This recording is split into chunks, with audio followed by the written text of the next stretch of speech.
இயேசு கிறிஸ்துவுக்கு பிரியமானவர்களே, இந்த புதிய நாளிற்கான வாக்குத்தத்தமான வசனம் சங்கீதம் 23 அதிகாரம் 4 வசனம். நான் மரண இருளின் பள்ளத்தாக்கிலே நடந்தாலும் பொல்லாப்புக்கு பயப்படேன்.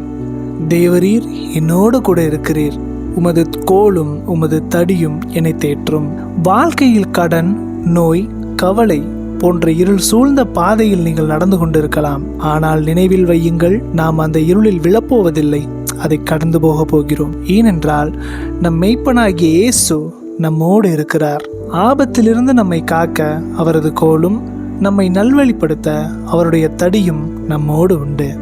எனவே நாம் பயப்பட தேவையில்லை. இந்த வசனத்தின்படி நாம் எப்படி வாழ வேண்டும்? சோதனைகள் வரும்பொழுது சோர்ந்து அமர்ந்து விடாமல், என் தேவன் என்னோடு இருக்கிறார் என்ற விசுவாசத்தோடு பயமின்றி முன்னோக்கி நடக்க வேண்டும். கஷ்ட காலத்திலும் தடம் மாறி போகாமல் அவருடைய வார்த்தைக்கு கீழ்ப்படிந்து வாழ வேண்டும். அன்பின் பரலோக தகப்பனே, இந்த வீடியோவை பார்த்து கொண்டிருக்கும் உம்முடைய பிள்ளைகளுக்காக நான் ஜெபிக்கிறேன். யாரெல்லாம் வேதனையான இருள் போன்ற சூழ்நிலையில் தவித்து கொண்டிருக்கிறார்களோ அவர்கள் மேல் உம்முடைய சமாதானம் இறங்குவதாக.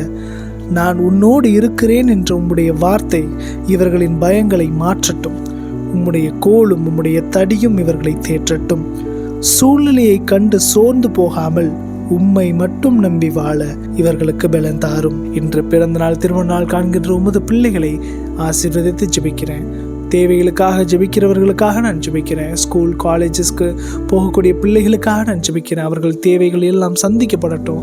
தேவைகள் அநேகமாக இருக்குது ஏசப்பா. இயேசுவின் நாமத்தில் தேவைகள் எல்லாம் சந்திக்கப்படுவதாக முற்றிலுமாய் உமது கரத்தில் ஒப்புக் கொடுக்கிறோம். நீரே மகிமைப்படுவீராக.